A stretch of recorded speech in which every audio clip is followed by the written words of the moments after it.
Olá, meus irmãos e irmãs de fé. Se você chegou até aqui é porque também sente em seu coração um amor especial pela nossa mãezinha querida que intercede por nós e que, mesmo diante das adversidades e incompreensões, continua sendo nossa guardiã e consoladora. Hoje trago mais um relato de compaixão que vai tocar seu coração. Mas antes, deixe um comentário nos dizendo de onde está assistindo. Vejam este ídolo maldito! Bradei, erguendo a imagem centenária diante da multidão. 100 anos de maldição familiar. Hoje, isso chega ao fim. A igreja explodiu em amém. Olhei diretamente para a face serena da Nossa Senhora e, com todo o desprezo que pude reunir, cuspi. Você não passa de lixo! No exato instante em que minha saliva profanou aquele rosto, uma dor aguda atravessou minha garganta. Tentei continuar pregando, mas as palavras saíam roucas, forçadas. Na segunda-feira, acordei completamente sem voz. Nenhum som. Suas cordas vocais estão normais, disse o médico perplexo. Elas simplesmente não vibram. 3 meses se passaram. Uma pastora sem voz é tão inútil quanto um cantor surdo. E você? Já passou por algo que fez questionar tudo o que acreditava? Deixa seu like que essa história tem um final surpreendente. Eu cuspi. Sim, cuspi. Com um desprezo visceral, uma repulsa profunda que me corroía.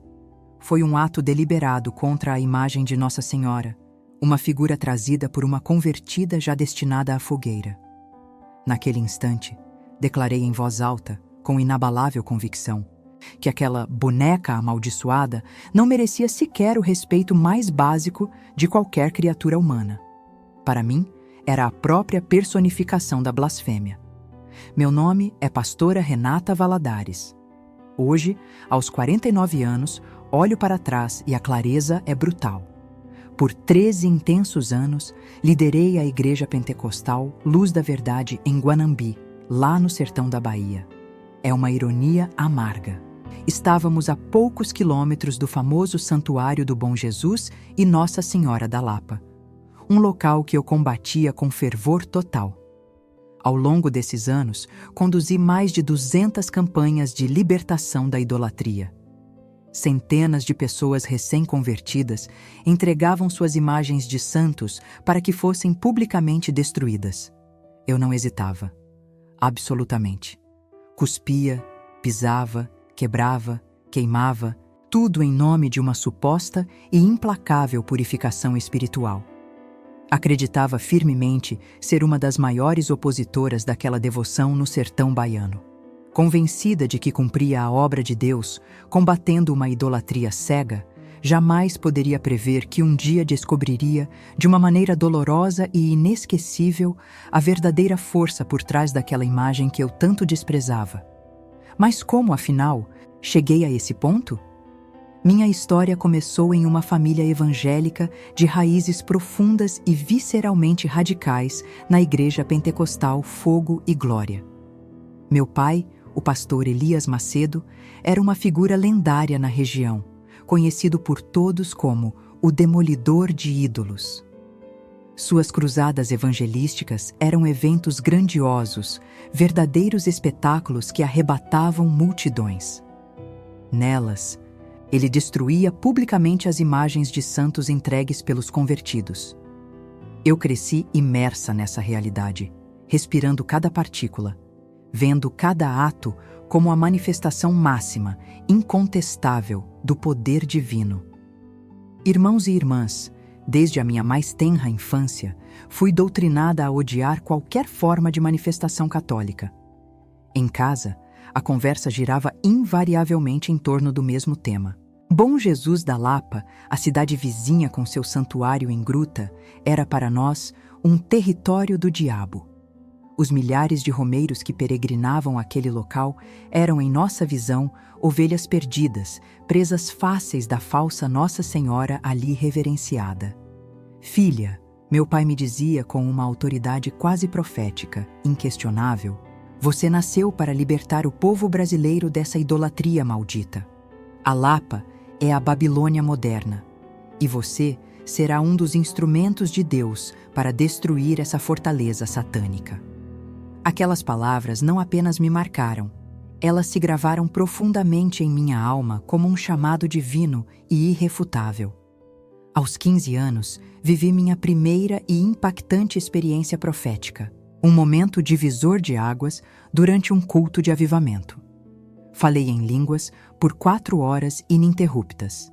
Recebi visões vívidas de multidões católicas se convertendo, de um Brasil onde a devoção mariana chegaria ao seu fim. O pastor visitante, testemunha daquele fervor intenso, declarou publicamente: "Esta jovem será uma das grandes libertadoras da Igreja brasileira." Daquele dia em diante, acendeu-se em mim algo avassalador, um ódio espiritual tão intenso e sistemático que Daniel, meu marido, por vezes me olhava com uma preocupação silenciosa e até palpável, como se enxergasse um abismo onde eu via apenas propósito divino. Eu, simplesmente, não suportava. Não conseguia sequer ouvir o nome da cidade sem uma onda de náusea me invadir. Ver uma imagem dela provocava ânsia. Passar perto do santuário era insuportável. Eu me via orando furiosamente, invocando forças contra os demônios da idolatria. Minha dedicação aos estudos teológicos tornou-se fanática, com um único, obsessivo objetivo: refutar e desmantelar a devoção mariana.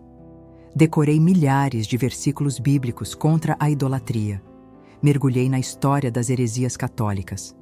Aprendi latim, tudo para provar que Maria não possuía autoridade bíblica alguma, nem uma vírgula sequer. Eu me tornei uma especialista absoluta, uma estrategista afiada na guerra contra o catolicismo. Com apenas 22 anos, já percorria dezenas de igrejas, alertando sobre o perigo iminente da mariologia brasileira. Meu sermão mais infame, e ironicamente o mais famoso, era intitulado A Lapa, a grande prostituta do Apocalipse. Essa era a minha mensagem, meu propósito inabalável. Houve um tempo, eu me lembro com clareza, em que me aprofundava nas Escrituras para uma missão que considerava vital. Naqueles estudos, eu não apenas provava biblicamente, mas demonstrava com fervor que a devoção ali, dedicada a Nossa Senhora da Lapa, ou como muitos conheciam, Nossa Senhora da Gruta, era, na verdade, a manifestação explícita da temível meretriz babilônica, aquela profetizada por João. Uma verdade para mim inquestionável. Aos 27 anos, irmãos e irmãs, minha vida deu um passo decisivo. Casei-me com Daniel. Ele, um homem que já trazia no sangue a herança de missionários, estava tão profundamente comprometido quanto eu nessa luta incansável contra o que chamávamos de idolatria mariana. Nossa lua de mel, acreditem se puderem, foi tudo, menos comum. Escolhemos uma viagem que era, na verdade, um meticuloso reconhecimento territorial lá em Bom Jesus da Lapa. Cada momento foi dedicado a mapear, com precisão quase militar, os pontos estratégicos. A ideia, irmãos, era clara: preparar o terreno para futuras e agressivas campanhas evangelísticas de libertação, uma verdadeira ofensiva espiritual. Pouco depois, aos 30 anos, dei um passo ainda maior. Fundei minha própria igreja em Guanambi. A missão que a impulsionava era singular, quase uma estratégia de guerra, meus irmãos. Esta igreja não seria apenas um local de culto. Ela se tornaria a base de operações para a completa libertação espiritual de Bom Jesus da Lapa. Assim, nascia a Igreja Pentecostal Luz da Verdade, com o propósito explícito e inegociável de combater frontalmente, com toda a nossa força, aquela devoção que envolvia o santuário da gruta. Desde o primeiro culto, implementei um ritual que rapidamente se transformaria em nossa mais poderosa marca registrada, irmãos: as fogueiras de purificação semanal. Todo domingo à noite, a cena se repetia, gravada na memória de todos. Recém-convertidos do catolicismo chegavam, muitos com as imagens de seus santos nas mãos. Ali, à vista de todos, essas imagens eram destruídas publicamente em uma cerimônia que, invariavelmente, explodia em celebração. Era um espetáculo, sem dúvida, impressionante e com um forte apelo teatral. Multidões, movidas pela curiosidade e por uma busca por algo mais, convergiam para a igreja lá em Guanambi, atraídas por aquele espetáculo de fé e fogo. O ritual era marcante, irmãos. O convertido subia ao altar e confessava publicamente ter adorado o que acreditava serem demônios por pura ignorância. Entregava a sacola com suas imagens. E eu, pastora Renata Valadares, as destruía uma a uma, sem hesitação. Explicava os perigos específicos de cada santo, desenvolvendo técnicas elaboradas de profanação. Meu ritual começava cuspindo nas imagens, um ato simbólico de repúdio. Em seguida, pisava nelas, quebrava com um martelo e só então, com a convicção ardendo no peito, jogava tudo numa fogueira acesa no pátio da igreja. A congregação, em coro uníssono, entoava com fervor: Deus de fogo consome tudo. Santos centenários, alguns relíquias de família, viravam cinzas e fumaça em uma fração de tempo. Irmãos e irmãs, por mais de uma década, essas cerimônias se repetiram, semana após semana, com uma regularidade implacável. Eu calculei que mais de 2.000 imagens foram destruídas pessoalmente por minhas mãos. Nossa Senhora da Lapa, tão venerada em Bom Jesus da Lapa, Nossa Senhora de Fátima, São José, São Jorge, Santa Rita, Santo Antônio, o Sagrado Coração de Jesus, todos os santos e santas imagináveis foram submetidos ao fogo. Senti cada destruição como uma vitória espiritual monumental. Em minha mente fervorosa, acreditava sinceramente que era muito mais que um ato. Era uma libertação. Eu estava, irmãos, libertando almas das garras do diabo, purificando o sertão da Bahia de influências demoníacas e, com isso, preparando o caminho para o reino de Deus. As fogueiras de purificação semanal, irmãos, ficaram tão famosas, tão comentadas, que atraíam gente de lugares distantes como Salvador, só para assistir àquele espetáculo de fé e purificação. Eu gravava vídeos das cerimônias, distribuindo-os para centenas de igrejas por todo o país. Eu via ali um modelo de ministério de libertação eficaz, um exemplo a ser seguido. Rapidamente, tornei-me uma referência nacional.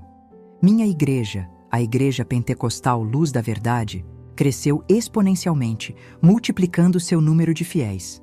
Em apenas 10 anos, contávamos com 800 membros, a vasta maioria ex-católicos que haviam passado pelo nosso ritual, um processo por vezes traumático de ver suas imagens familiares transformarem-se em cinzas. Daniel, meu esposo, irmãos, oferecia seu apoio incondicional. Mas por trás de seu olhar, eu percebia uma ponta de cansaço, uma preocupação crescente com a intensidade do meu fervor, que não diminuía. Mesmo assim, nós avançávamos. Começamos a construir um templo maior no pátio e, com ele, um forno industrial, projetado especificamente para queimar grandes quantidades de imagens de uma só vez. Daniel coordenava um ministério vital que chamávamos de Famílias Libertas da Devoção do Santuário. Nele, ex-católicos aprendiam a identificar e eliminar qualquer resquício de devoção que pudesse ter restado, escondido, no subconsciente. Era um trabalho, meus irmãos, de desconstrução psicológica profunda e sistemática, minucioso e transformador. Tivemos 2 filhos, Caio e Sofia. Ambos foram criados imersos nesse universo com o que considerávamos um ódio sagrado contra a devoção do santuário. Desde bebês, eles eram doutrinados sobre os perigos mortais do catolicismo. Aos domingos, eles tinham seu papel crucial. Ajudavam a carregar as imagens para a fogueira, uma parte essencial e intrínseca de sua educação religiosa. Acreditei, com toda a minha alma, que os estava preparando. Minha fama, então, alcançou a televisão evangélica nacional. Fui entrevistada múltiplas vezes, reconhecida como especialista em libertação de ex-católicos. E para consolidar ainda mais essa mensagem, escrevi 2 livros que se tornaram importantes: Lapa Desmascarada e A Grande Mentira Mariana. Juntos, vendemos mais de 50, nem 1.000 exemplares. Mas irmãos e irmãs, por trás de cada livro, de cada alma que se convertia, eu estava moldando uma técnica que, com o tempo, se tornou singular. Eu a refinei por anos, com um único e perverso propósito: fazer católicos entregarem, renunciarem às suas imagens sagradas.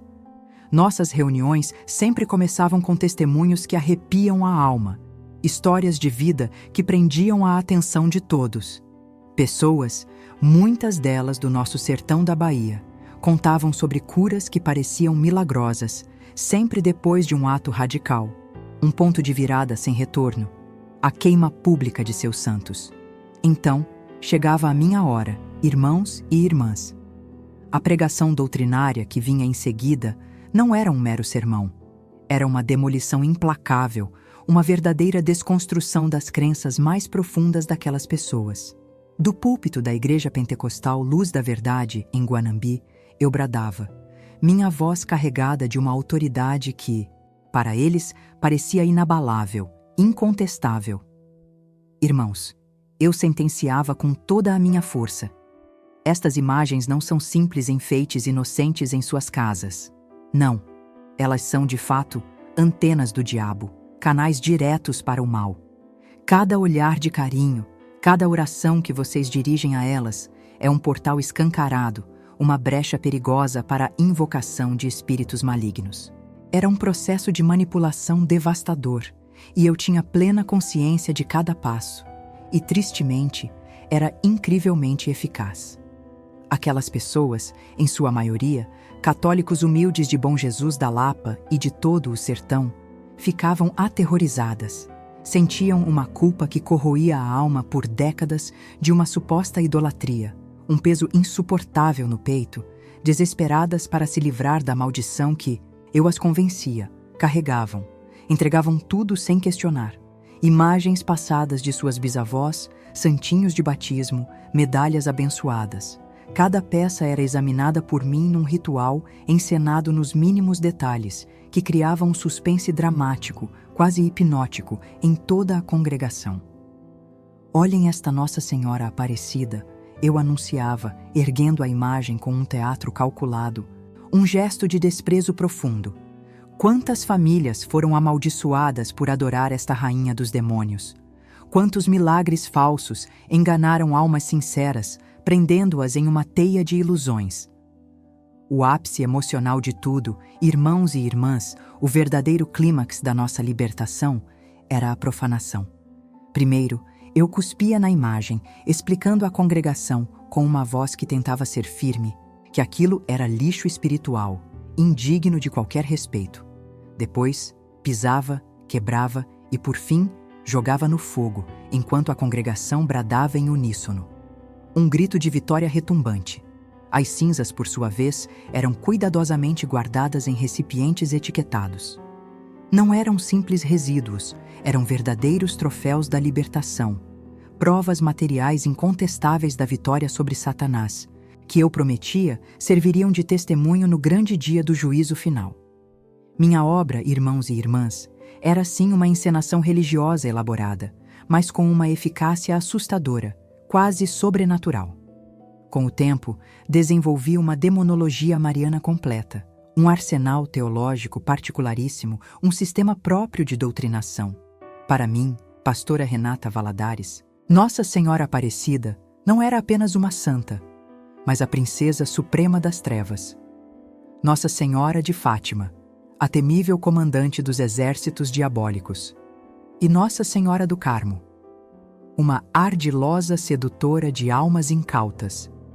Eu construí um sistema doutrinário robusto, um arcabouço teológico inteiro, complexo em sua arquitetura, apenas para justificar o ódio avassalador que eu sentia e que incansavelmente pregava do púlpito.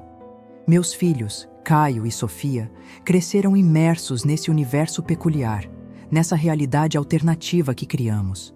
Participavam ativamente de cada cerimônia, cada ato de repúdio. Caio, em particular, aos 16 anos, tornou-se tão fanático quanto eu. Ele já pregava sobre a maldição mariana com uma autoridade que me impressionava profundamente. Eu o via como meu sucessor natural, o futuro líder da minha obra de purificação, a voz que daria continuidade à nossa missão. Mas nem todos compartilhavam meu fervor cego. Daniel, meu esposo, apoiava-me, claro. No entanto, eu via em seus olhos uma sombra crescente, uma preocupação velada com a intensidade do meu ódio, com a forma como ele consumia cada pedaço da nossa vida familiar. Ele nunca questionava abertamente, mas o silêncio dele, muitas vezes, era mais eloquente que qualquer palavra, um grito mudo de alerta. A ironia, irmãos e irmãs, que hoje enxergo com clareza dolorosa, é que quanto mais ódio eu semeava, mais a Igreja Pentecostal, Luz da Verdade, prosperava financeiramente. Era algo quase obsceno, o dinheiro fluía sem parar, incessantemente. Católicos traumatizados, recém-convertidos, tornavam-se generosos nos dízimos, impulsionados pela imensa gratidão de uma suposta libertação ou pela culpa esmagadora de um passado que lhes ensinávamos ser idólatra. Com esses recursos volumosos, construímos anexos imponentes, adquirimos equipamentos caros e expandimos nossa influência muito além das fronteiras iniciais de Guanambi. Nosso alcance chegou a Bom Jesus da Lapa e a diversas outras cidades do sertão baiano. Cheguei a fundar uma escola bíblica inteiramente dedicada à guerra espiritual anti-mariana, um verdadeiro centro de treinamento. Centenas de obreiros saíram dali, prontos para espalhar nossa doutrina por onde fossem. Irmãos e irmãs, eu era uma especialista. Minha mente, treinada e afiada, existia para a destruição de qualquer devoção católica. Minha missão, aniquilar cada argumento, pulverizar cada defesa da intercessão dos santos. Aos 49 anos, eu, pastora Renata Valadares, era reconhecida como a maior autoridade nacional no combate à devoção mariana. As portas se abriam. Pregava em convenções internacionais, meus artigos estampavam as revistas evangélicas mais prestigiadas. Eu não hesitava em debates televisivos, enfrentando padres e teólogos com uma fúria que eu julgava santa. Foi no auge dessa minha carreira, nesse pico de reconhecimento e poder, que o impensável aconteceu, irmãos. O episódio que viraria meu mundo, sim, de cabeça para baixo. Era um domingo de outubro. A ironia ainda me persegue, irmãos. O mês dedicado àquela que eu ousava chamar de Rainha dos Demônios. Naquele dia, Dona Benedita se aproximou, irmãos. Uma mulher humilde, com o rosto banhado em lágrimas, soluçando incontrolavelmente, buscando conversão. Ela carregava uma sacola visivelmente pesada. O que estava dentro, irmãos, mudaria tudo. Dona Benedita, com a voz embargada, revelou o conteúdo. Não eram imagens novas, nem objetos para queimar. Eram restos, fragmentos de peças que ela já havia destruído anos antes, convencida pelas minhas pregações. Ela buscava desesperadamente consolo. Seu filho adoecera gravemente, irmãos. E isso ocorreu logo após ela se desfazer da imagem de Nossa Senhora de Bom Jesus da Lapa, herança familiar. Pastora, ela implorava, a voz sufocada. Fiz tudo como a senhora mandou. Queimei as imagens, mas meu menino está morrendo. Será que o demônio me castigou por ter me desfeito de quem, no fundo do meu coração, eu ainda amava? Aquela pergunta, irmãos, carregada de dor e culpa, me atingiu como um raio. Não era a culpa que eu ensinava, mas uma culpa genuína, nascida de uma fé ferida.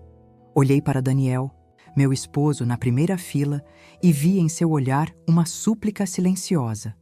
Olhe o que você fez.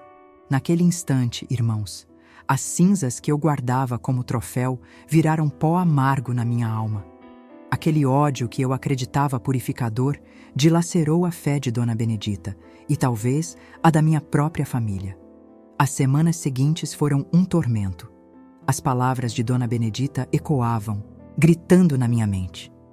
As preocupações de Daniel, antes veladas, se manifestavam em conversas francas e dolorosas. Caio, meu filho, notava minha distração, meu silêncio. Ele tentava me reanimar, chamando-me à guerra espiritual, mas suas palavras, antes tão convincentes, soavam vazias, irmãos. A demonologia mariana que eu construí começou a rachar, lentamente. Percebi, com clareza, que meu evangelho não era de amor, mas de condenação. Não era de união, irmãos, mas de divisão. A mudança não veio da noite para o dia. Foi um processo árduo, mas inevitável. Comecei a pregar sobre o amor incondicional, a tolerância genuína e a unidade. No início, a congregação estranhou. Alguns obreiros se afastaram. Caio, meu filho, sentiu-se traído por essa guinada. Mas eu perseverei. O gesto final, o que selaria minha transformação, viria meses depois. Foi em Bom Jesus da Lapa.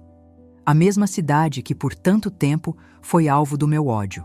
Lá, o santuário da gruta precisava de restauração em peças antigas, danificadas pelo tempo e, ironicamente, por vandalismo ocasional, reflexo do mesmo ódio que eu propagava. Eu, pastora Renata Valadares, me ofereci para coordenar e financiar a restauração de uma das imagens de Nossa Senhora, uma peça antiga, querida pela comunidade. Trabalhei lado a lado com artesãos católicos, com o padre Arthur e a comunidade. Não era apenas caridade, era um profundo ato de reparação. Um ciclo se fechava. O ódio se transformava em construção, e as cinzas da destruição davam lugar à beleza da reconciliação. Era a prova viva da transformação. Meses depois, Dona Benedita me procurou novamente. Sua voz estava embargada. Um sussurro. "Pastora", ela murmurou. "Sei que preciso entregar isso, mas é tão difícil." Ela explicou. Eram as imagens de sua família inteira. Sua bisavó falecera na semana anterior, deixando-as como herança que atravessava 4 gerações. Ao abrir a sacola, revelou-se um tesouro sombrio. Dezenas de imagens antigas, algumas centenárias, mas uma em particular capturou meu olhar de forma inesquecível. Ela se impunha no ambiente. Uma imagem de Nossa Senhora Aparecida, esculpida em madeira, que emanava a inegável aura do tempo. Uma peça de valor histórico e artístico incomensurável, ela era verdadeiramente de tirar o fôlego. Seus detalhes, cinzelados à perfeição, ainda brilhavam sob uma pintura vibrante, e a serenidade em seu olhar possuía um poder quase magnético, capturando a atenção até dos mais céticos. Era, sem dúvida, uma obra singular. Dona Benedita, visivelmente comovida, tocou a santa com uma reverência profunda, como se ali tocasse um pedaço ancestral de sua própria alma. Está na família há mais de 100 anos. Ela me confidenciou com a voz embargada. Era da minha tataravó, que foi escrava. Ela sempre dizia que Nossa Senhora a protegia, que foi essa imagem quem lhe deu forças para suportar todos os sofrimentos e as crueldades da escravidão.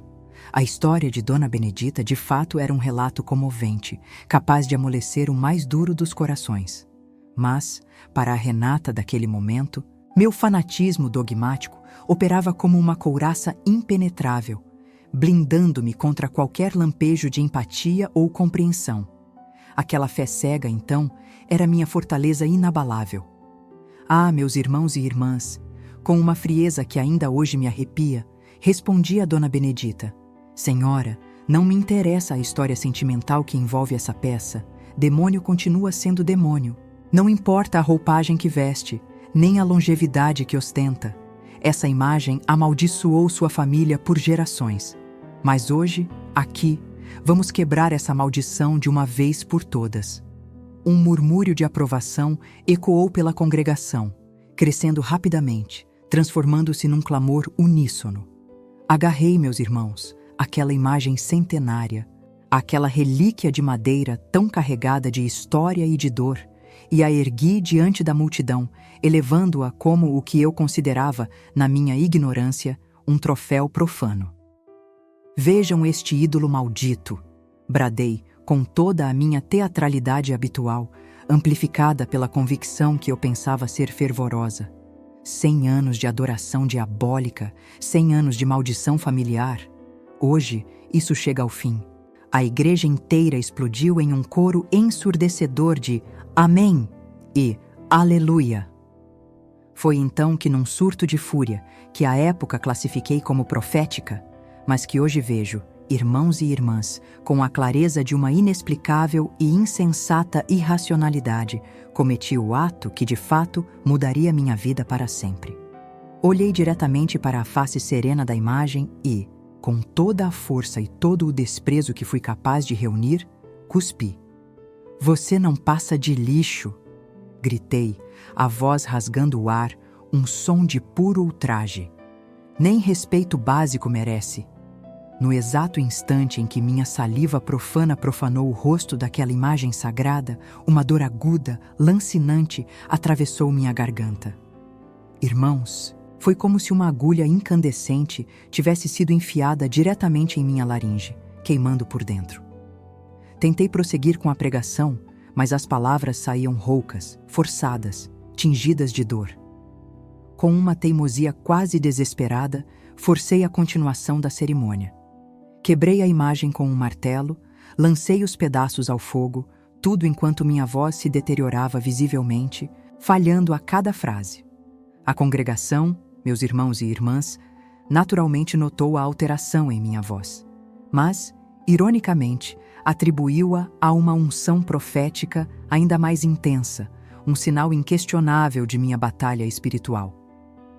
Terminei o culto com uma dificuldade crescente para articular qualquer som coerente. Na segunda-feira, porém, meus queridos irmãos e irmãs, a realidade me golpeou com uma força brutal, inquestionável. Acordei completamente sem voz, nenhum som, apenas o vazio opressor do ar preenchendo meus pulmões. Tentei forçar, tentei lutar, mas era como se minhas cordas vocais tivessem simplesmente desaparecido. Procurei um médico imediatamente, convencida de que era uma gripe forte, um resfriado persistente, uma infecção qualquer. O otorrino-laringologista seria o próximo a entrar nessa história, trazendo um diagnóstico que viria a ser um marco. O veredito, quando finalmente chegou, foi um golpe seco, irmãos e irmãs, um enigma médico que me arremessou num abismo de perplexidade. "Pastora Renata Valadares", disse o especialista com uma seriedade contida. "Suas cordas vocais estão fisicamente normais. Não há inflamação, nem nódulo, nem tumor, absolutamente nada fora do lugar." Mas o incompreensível era este: elas simplesmente não vibravam. Era como se, inexplicavelmente, tivessem perdido sua função primordial, sua essência vibratória. Uma semana inteira se arrastou em expectativas vãs, irmãos, cada dia mais pesado que o anterior. Eu engolia remédios, fazia nebulização, agarrava-me a uma esperança que se desfazia como fumaça ao vento, mas nada acontecia. Nenhum sussurro, nem o menor sinal de retorno da minha voz. Fui forçada a cancelar todos os compromissos ministeriais, cada pregação agendada. Uma pastora sem voz para pregar era a mais cruel e absurda das contradições. A cena era, para dizer o mínimo, patética, meus irmãos. Eu, pastora Renata Valadares, tentava conduzir minhas ministrações na Igreja Pentecostal Luz da Verdade em Guanambi, com gestos desajeitados e uma lousa. Um pastor mudo, afinal, é tão inútil quanto um cantor surdo. O ar na igreja naquele dia parecia rarefeito, meus irmãos e irmãs. Diante de todos, minha vocação, meu propósito de vida começou a se esvair, como areia fina entre os dedos. Não demorou para que a congregação, percebendo meu silêncio e minha angústia, se inquietasse. Um burburinho inquietante logo se espalhou entre os fiéis, ganhando corpo, transformando-se em um coro de apreensão. Seria um ataque espiritual? Uma maldição desesperada? As perguntas ecoavam, não apenas nos bancos, mas dentro da minha própria mente. Em busca de respostas, procurei outros médicos, fiz uma bateria de exames ainda mais complexos, me desloquei até São Paulo para consultar especialistas renomados. Mas o veredito era sempre o mesmo, um eco gélido que perfurava minha esperança, irmãos. Fisicamente, nada está errado, pastora. Nada, zero. Minhas cordas vocais, perfeitas, intocadas, permaneciam, para o meu desespero, inexplicavelmente mudas. Um mês inteiro se arrastou, e nenhum som, sequer um suspiro, escapou de minha garganta. O desespero, que antes parecia uma sombra distante, agora me corroía por dentro, dilacerando cada pedaço da minha alma. Irmãos e irmãs, eu sou a pastora Renata Valadares. Minha vida, cada fibra do meu ser, sempre girou em torno de uma coisa: a pregação, a força da palavra. Sem ela, quem eu era? O que restava? Absolutamente nada. Eu me via como um vazio, uma existência sem propósito. Comecei a me questionar se estaria sendo castigada por alguma falha oculta, mas minha mente, por mais que tentasse, recusava-se a conceber qual seria o motivo. Na igreja, os murmúrios se transformaram em acusações veladas. Talvez haja um pecado oculto, sussurravam. Deus está disciplinando a pastora Renata. Alguns, mais diretos em suas opiniões, sugeriam abertamente que eu confessasse alguma transgressão secreta. Outros, com uma ponta de compaixão em seus olhares, acreditavam que aquilo era uma provação, uma espécie de Jó moderno no sertão da Bahia. Daniel, meu esposo, tentava me consolar com palavras gentis, mas eu não conseguia ignorar a preocupação crescente em seus olhos. Não era apenas a angústia com a minha saúde.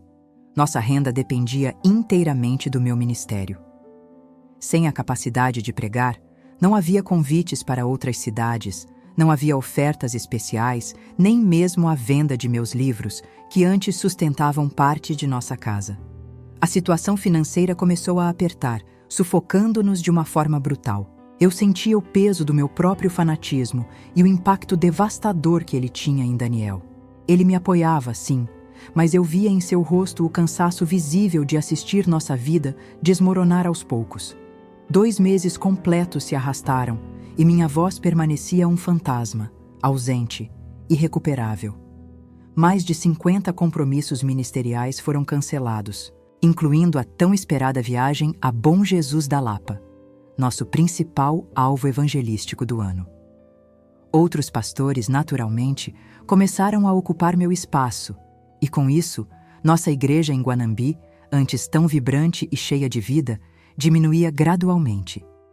Era como assistir à minha própria morte profissional, um lento e doloroso definhar diante dos meus olhos.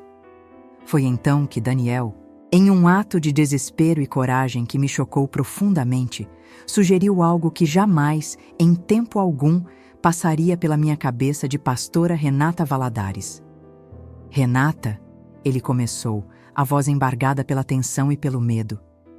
E se você pedisse perdão àquela imagem em que você cuspiu? E se Nossa Senhora estiver realmente te castigando? A ideia me atingiu como um raio fulminante. Daniel, como você pode falar uma heresia dessas? Eu retruquei, chocada. Nossa Senhora não existe, é demônio. E demônio não castiga quem o combate. Minhas palavras eram firmes, mas no fundo, uma dúvida insidiosa começou a se enraizar em meu coração. Por quê? Logo após aquele ato tão virulento, eu havia perdido a voz. Irmãos e irmãs, na 3ª semana do 2º mês de silêncio, algo me abalou ainda mais profundamente, algo que parecia vir do além. Sonhei com a Dona Benedita, a mulher humilde que havia trazido aquela imagem centenária para a igreja. No sonho, ela chorava amargamente e, com uma voz cheia de dor, dizia: Pastora Renata, a senhora ofendeu minha tataravó. Ela morreu escrava, mas morreu com fé. Nossa Senhora era o único consolo dela.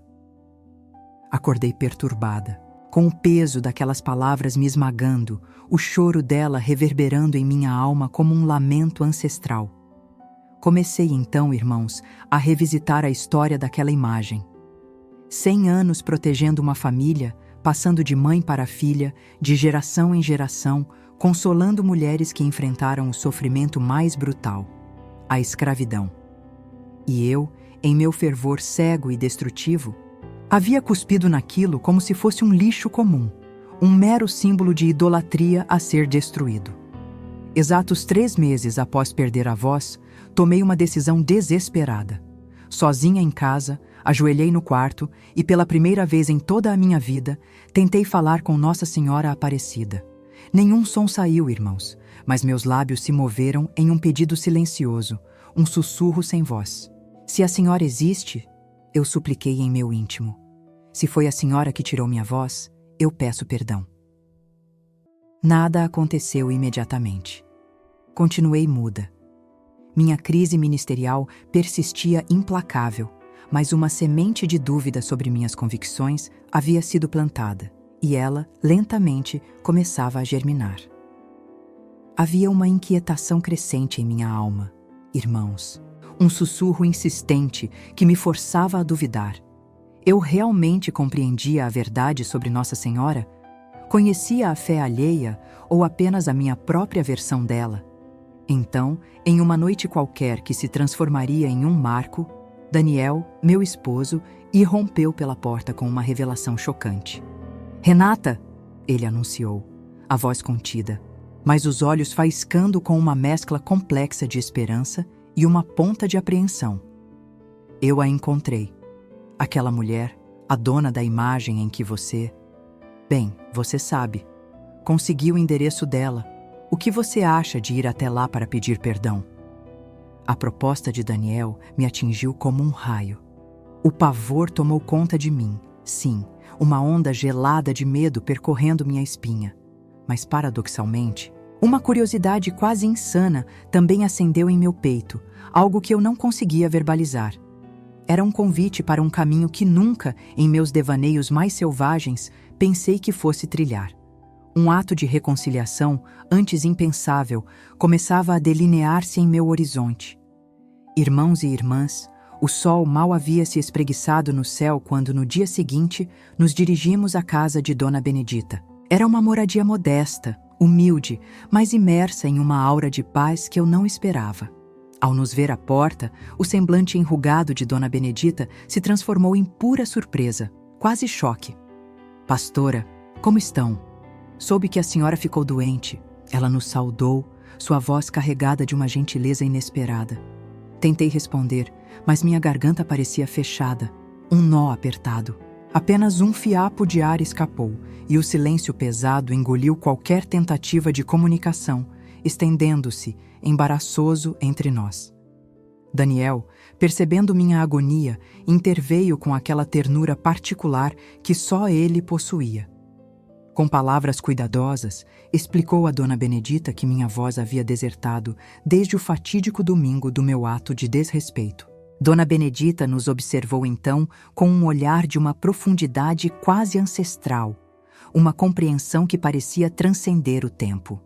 "Pastora", ela começou, sua voz suave como um bálsamo, trazendo uma calma instantânea ao ambiente. Minha tataravó sempre repetia uma verdade simples, mas poderosa. Nossa Senhora é mãe. E mães, sim, castigam seus filhos quando eles erram. Mas elas também perdoam de coração, com uma generosidade infinita, quando o pedido de desculpas é verdadeiramente sincero.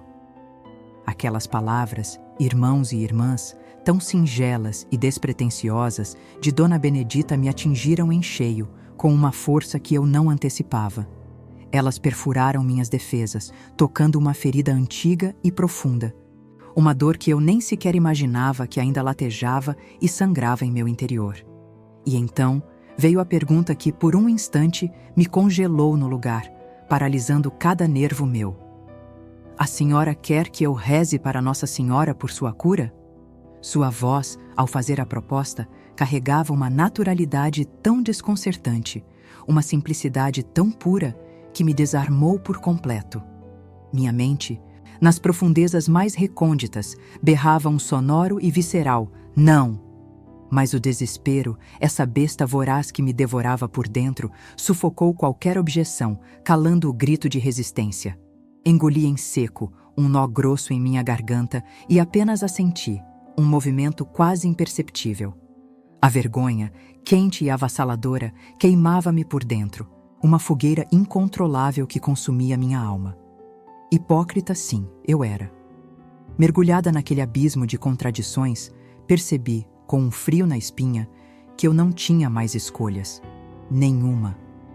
Irmãos e irmãs, Dona Benedita, com a serenidade de quem carrega a fé no âmago da alma, pegou um terço antigo, gasto pelo tempo e pela oração.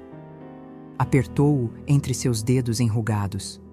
Ali, diante de mim, começou a orar. Cada palavra que brotava de seus lábios ressoava em meu peito, um eco estranho, mas curiosamente familiar, como se despertasse memórias adormecidas.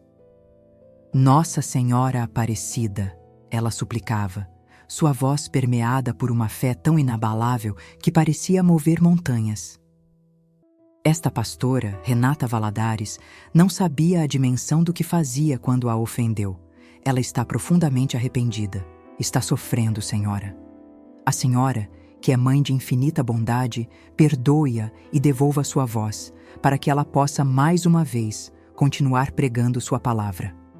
Enquanto o fluxo da oração continuava, algo peculiar começou a despertar em minha garganta. Não era dor aguda, mas quentura suave, formigamento persistente que percorria meu interior, sensação nova e diferente de tudo o que eu já havia experimentado. Quando a oração finalmente cessou, tentei engolir, ansiosa. Uma certeza inegável me invadiu naquele instante. Algo havia se movido, se transformado ali, nas profundezas. Mas as palavras... as palavras ainda não vinham. O silêncio, teimoso e implacável, persistia, uma barreira intransponível. Irmãos, a viagem de volta para casa, em Guanambi, Bahia, foi envolta em manto de silêncio pesado. Mas não era silêncio comum. Era um silêncio que, paradoxalmente, gritava, carregado de preocupação palpável. Daniel, meu amado esposo, estava imerso em pensamentos, absorto, com a testa vincada e o olhar perdido na paisagem que passava. Era sinal inequívoco do desgaste, da erosão profunda que meu fervor, que virou fanatismo, e agora minha angústia e aflição haviam imposto à nossa dinâmica, a essência do nosso relacionamento. Eu, por outro lado, sentia-me afogar. Confusão densa e sufocante roubava-me o ar a cada inalação, transformando cada segundo em eternidade torturante. Ele sempre esteve ao meu lado, pilar inabalável de apoio, mas a intensidade do meu ódio anterior e da minha dor atual, a brutalidade de minha intransigência, começava, inegavelmente, a pesar sobre nós dois, ameaçando nos arrastar para o fundo. Naquela noite, irmãos e irmãs, uma das mais longas e torturantes que já vivi, o sono finalmente me abraçou, e com ele veio um sonho. Não era um sonho comum, mas algo vívido, palpável, quase mais real que a própria realidade. Nele, vi a imagem que eu mesma havia profanado tantas e tantas vezes, com tanto desprezo e fúria. Mas, surpreendentemente, ela não estava em pedaços, nem desfigurada. Estava ali, inteira, serena, imaculadamente intacta. Seus olhos, de uma profundidade infinita, fitavam-me com uma intensidade que parecia atravessar minha alma, desnudando cada fibra do meu ser. Não havia sinais de raiva em seu semblante, nenhuma condenação, apenas uma tristeza maternal tão profunda, tão dilacerante, que me cortava o peito e fazia minha alma chorar. Então, no sonho, ela falou. Sua voz era um sussurro, sim, um sopro quase inaudível, mas que ressoava dentro de mim com a força de um trovão, preenchendo cada canto do meu ser. Renata Valadares. Ela pronunciou meu nome com uma doçura que contrastava com a gravidade de suas próximas palavras. Você passou anos destruindo imagens que consolavam tantos corações aflitos. Cuspiu no rosto de quem jamais lhe fez mal, jogando sua fúria sobre a fé alheia. Houve uma pausa, pesada, carregada de significado. Mas eu sou mãe, e como mãe, eu entendo que você não sabia, verdadeiramente, o que fazia. Diga-me, de coração, você quer mesmo ser perdoada? Minha resposta foi um sim, arrastado, desesperado, que irrompeu de minha garganta e rasgou o silêncio do sonho, carregado de um arrependimento tão visceral que me esmagava por completo. Eu não sabia que a senhora era real, confessei, as lágrimas, antes contidas, inundando meu rosto, lavando a alma com a água da confissão. Vá até a minha casa em Aparecida, ela instruiu, a voz uma suavidade firme que penetrava minha alma. Peça perdão diante de mim, pessoalmente. Sua voz voltará. Acordei num sobressalto violento, o coração disparado como um tambor de guerra no peito, a respiração presa na garganta, sem entender o que tinha acontecido. Mal pude esperar para compartilhar aquele sonho extraordinário com Daniel. Seus olhos, que momentos antes carregavam o cansaço do dia, agora irradiavam um brilho de admiração silenciosa, profundamente impressionado com o que ouvia. "Renata", ele proferiu, a voz embargada pela emoção. "Eu acho que você precisa fazer o que ela pediu. Vamos à Aparecida." A simples menção de pisar naquela basílica, um lugar que em meus sermões inflamados em Guanambi eu taxava de antro do demônio e que usava como alvo para criticar a fé de Bom Jesus da Lapa, me preenchia de um pavor visceral. Era como se eu estivesse prestes a caminhar para a boca do inferno que eu mesma, com minhas palavras, havia pintado em cores tão vívidas. Irmãos, mas o desespero, que só crescia pela minha voz, a promessa quase mística daquele sonho, tudo isso esmagava qualquer medo, qualquer ensinamento antigo que estava ali na minha cabeça. Foi assim que no sábado seguinte, sem pensar duas vezes, partimos para a Aparecida do Norte, aquela cidadezinha bonita ali no Vale do Paraíba. Dessa vez, irmãos, nossa viagem não era uma missão para fiscalizar e condenar, como tantas outras que eu fiz no passado. Éramos, de verdade, dois peregrinos que se arrependeram de verdade, com um novo caminho se abrindo bem na nossa frente. Quando chegamos perto da basílica, irmãos, sua força e tamanho me atingiram de um jeito que parecia que eu ia desabar. Não era só um prédio grande, era uma visão enorme, monumental, que eu nunca tinha me permitido enxergar de verdade. Tudo escondido por aquela cortina grossa do preconceito. Agora, sua beleza se mostrava inteira, sem nada para atrapalhar. Entramos e eu me sentia bem pequena, quase transparente, querendo sumir no meio daquela multidão cheia de fé. O ar lá dentro do santuário, irmãos, era pesado, cheio de uma energia que eu nunca tinha sentido. Sussurros de orações subiam como fumaça de incenso. Um barulho baixinho de passos que se misturava ao cheiro do incenso. Um cheiro esquisito para mim, mas ao mesmo tempo que me chamava e me abraçava. Ali, no meio de centenas de pessoas, famílias inteiras, vovôs e vovós com terços velhinhos nas mãos e jovens que estavam num silêncio respeitoso, percebi algo que minha cabeça nunca nem sequer tinha pensado. Tinha uma paz que dava para sentir, uma devoção tão de verdade, uma fé tão sincera que brigava forte com cada palavra que eu tinha pregado na vida. Cada sermão meu, cada vez que eu condenava aquele lugar dizendo que era do diabo, tudo desmoronava dentro de mim, irmãos. Aquele ciclo de destruição que eu espalhei com tanta força começava a abrir espaço para uma coisa nova, uma construção inesperada aqui dentro. Meu coração batia forte, num ritmo que não era o normal, não mais só por uma mistura ruim de medo, mas agora também por uma esperança quase de criança, nascendo das cinzas do que eu era antes. A promessa era de uma voz nova, sim, mas talvez também de uma vida nova todinha.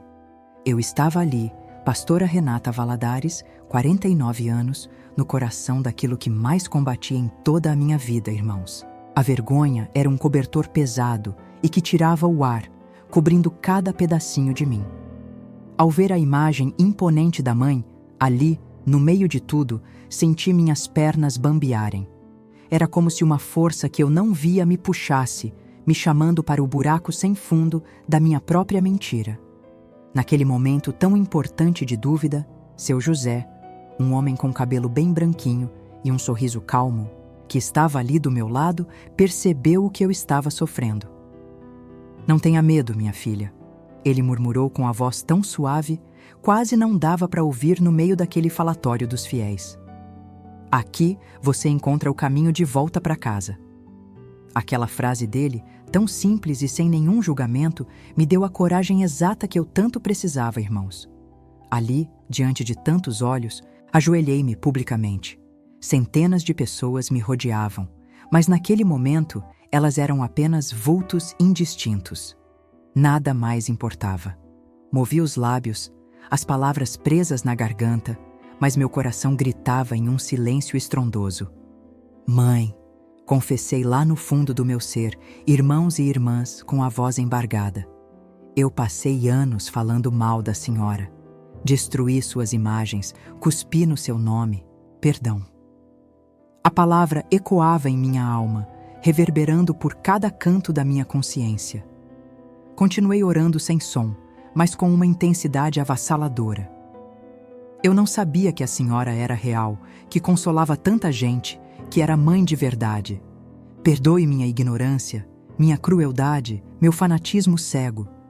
Se devolver minha voz, prometi com toda a minha fé, jamais voltarei a ofender a senhora. Naquele instante exato, no silêncio profundo da oração, senti uma onda de calor, familiar, mas agora mais do que nunca, intensa e vibrante, retornava à minha garganta. Era uma sensação inefável, meus irmãos, quase indescritível, como se algo estivesse sendo destravado, liberado, profundamente curado em cada fibra do meu ser. Tentei engolir e a diferença foi, para mim, irrefutável. Um alívio avassalador me invadiu por completo. Meus olhos, já marejados, fixaram-se em Daniel, meu amado esposo. Consegui sussurrar, quase como um sopro. Daniel, minha voz. Ela havia voltado, fraca, rouca, mas ali estava, audível. Os olhos de Daniel se dilataram em choque e pura maravilha. Ele se ajoelhou ao meu lado, as lágrimas rolando sem controle pelo seu rosto. A mãe devolveu sua voz. Ele murmurou, a emoção estrangulando cada sílaba. Naquele lugar, meus irmãos e irmãs, diante daquela imagem, choramos juntos. Era um pranto de alívio e uma gratidão que transbordava. As pessoas ao nosso redor, testemunhando nossa emoção tão intensa, começaram a orar conosco. Elas não compreendiam, talvez, a exata dimensão do milagre que ali se desdobrava, mas sentiam a presença. Era um momento de graça pura, um perdão maternal que parecia descer diretamente dos céus, a própria misericórdia divina manifesta diante de nós. Nos dias que se seguiram a esse evento monumental, minha voz, aos poucos, foi restituindo sua força e clareza. Em pouco mais de uma semana, estava completamente recuperada. Mas eu, pastora Renata Valadares, já não era a mesma mulher de antes. Aquela experiência transformou-me por completo, virando-me do avesso em cada aspecto do meu ser. Ao retornar à minha igreja pentecostal Luz da Verdade, em Guanambi, no primeiro culto que conduzi, compartilhei cada detalhe da minha jornada.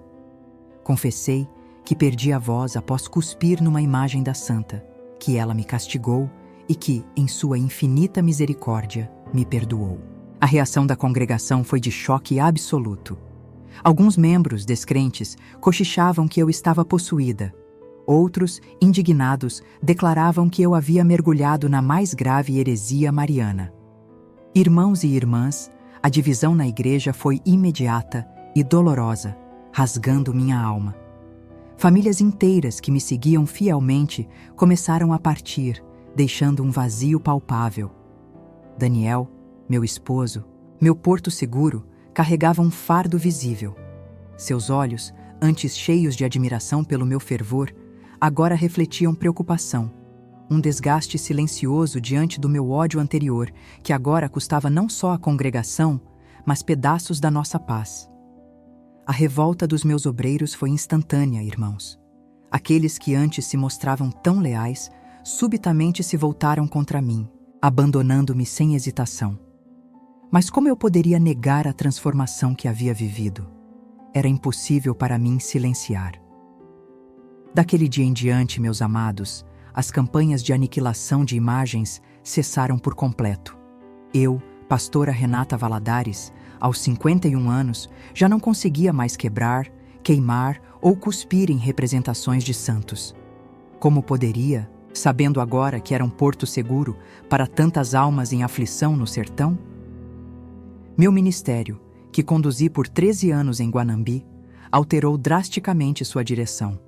Comecei a pregar sobre a importância vital da tolerância religiosa, do respeito genuíno às diferentes formas de fé e do amor ao próximo, independentemente de qualquer denominação. Foi uma guinada de 185 que deixou muitos, compreensivelmente, confusos. 7 anos depois daquele dia marcante no Santuário de Bom Jesus da Lapa, pastora Renata Valadares não apenas pregava tolerância, irmãos, ela a vivia em cada ato. Um dia, recebi um convite singular, uma pequena capela na zona rural de Guanambi, danificada por vândalos. A ironia, vocês percebem, é que anos antes eu poderia ter sido um deles. A capela precisava de ajuda para restaurar suas imagens sacras. E lá estava eu, Renata Valadares, a antiga destruidora, agora com um pincel nas mãos, restaurando a pintura de uma pequena imagem de Nossa Senhora. Cada traço, cada cor aplicada, era para mim um ato de profunda redenção, um ciclo finalmente fechado, da destruição à construção, do ódio ao amor, no coração pulsante do sertão da Bahia. Deixe-me te contar uma coisa, meus irmãos. Meu ministério hoje é um espelho daquilo que eu me tornei, algo completamente diferente. Não há mais ataques a outras religiões, imagens. Não as destruo. E o mais crucial de tudo, não semeio mais a divisão. Meu púlpito, antes um palco de árduas batalhas, hoje ecoa uma mensagem de puro amor, de união e de respeito mútuo. Você acreditaria se eu dissesse que, com a graça de Deus, atualmente visito a Aparecida do Norte regularmente? Não sou uma católica convertida, irmãos e irmãs, mas sim uma cristã profundamente grata. Caminho por entre a multidão que busca consolo e sinto a atmosfera que, para mim, irmãos, antes era tão estranha, agora me abraçar com uma paz quase inexplicável. É ali, sob o teto imponente da basílica, em meio ao murmúrio suave das orações e o eco sereno dos sinos, que encontro meu momento para conversar com Nossa Senhora, irmãos e irmãs. Sinto como se estivesse falando com uma mãe verdadeira, uma figura de compreensão infinita que me acolheu em meu desespero mais profundo, sem qualquer julgamento. Lembro-me daquele padre cujo nome, infelizmente, se perdeu no tempo, mas cuja palavra de conforto ecoa até hoje em meu coração. Ele me ofereceu um acolhimento genuíno sem sequer me conhecer, irmãos, num dia em que o medo e a vergonha se misturavam à pouca esperança que ainda me restava. Agradeço, do fundo da alma, por aquela lição de humildade, um presente inesperado que me ensinou tanto. Hoje, peço sabedoria para ser uma pastora melhor, uma mãe mais presente para o Caio, que agora tem 16 anos e está se tornando um jovem, para a minha Sofia, e também uma esposa dedicada ao Daniel. O apoio inabalável dele muitas vezes disfarçou a imensa preocupação que sentia com a intensidade do meu próprio ódio, uma fase que ele suportou com notável paciência. E a minha igreja lá em Guanambi? Ah, sim. Ela diminuiu, é verdade, em número. Muitos preferiram seguir pastores mais combativos, talvez mais incisivos em seus discursos, mas em qualidade ela desabrochou de uma maneira surpreendente.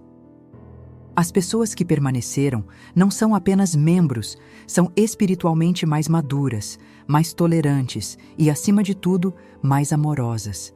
Elas são a prova viva de um crescimento genuíno. Este é o meu testemunho, irmãos e irmãs, a revelação mais íntima de quem eu sou. A história de uma pastora, Renata Valadares, hoje com 49 anos, que perdeu a voz após cuspir numa imagem de Nossa Senhora e a teve de volta, milagrosamente, quando o perdão mais sincero brotou de sua alma. É a história de uma mulher que, por longos anos, combateu ferozmente a devoção mariana, apenas para descobrir, no momento mais inesperado e crucial de sua vida, que estava, na verdade, guerreando contra uma mãe. Nossa Senhora não me destruiu pela ofensa, irmãos e irmãs. Pelo contrário, ela me educou com uma disciplina puramente maternal, uma lição de amor e limites. Ela não me puniu eternamente. Ela me perdoou no instante exato em que meu arrependimento foi verdadeiro. Não me humilhou publicamente. Pelo contrário, me restaurou com uma descrição e uma discrição que só uma mãe possui, agindo nos bastidores da minha alma. Hoje eu finalmente entendo, compreendo a fundo o que antes me era tão velado.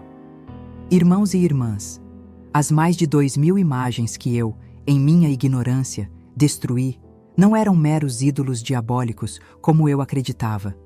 Eram, na verdade, símbolos sagrados de intercessão, o porto seguro de inúmeras famílias sofredoras, heranças espirituais preciosas, passadas de geração em geração. Cada fogueira que acendi destruiu muito mais do que gesso e madeira. Destruiu a fé genuína, a tradição enraizada e, em certo e doloroso sentido, a esperança de muitos corações. Foi Nossa Senhora Aparecida, a padroeira do Brasil, quem me abriu os olhos para essa nova realidade. Ela me ensinou que o poder genuíno do ministério não reside em atacar outras tradições, mas sim em construir pontes de amor, de acolhimento e de compreensão mútua. A verdadeira autoridade espiritual, ela me mostrou, manifesta-se no respeito profundo e na edificação, não na destruição cega.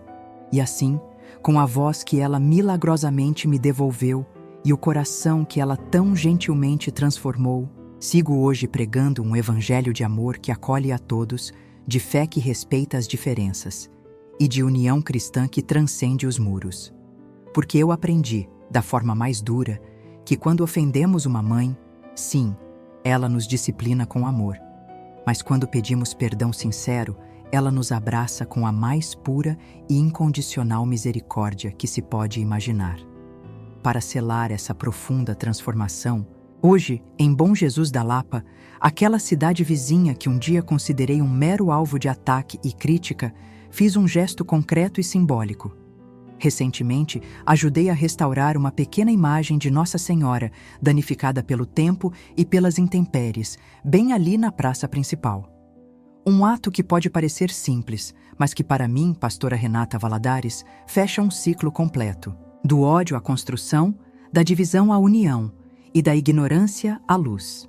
É um lembrete visual e constante de que o verdadeiro serviço, em sua essência, é sempre um ato de puro e inabalável amor.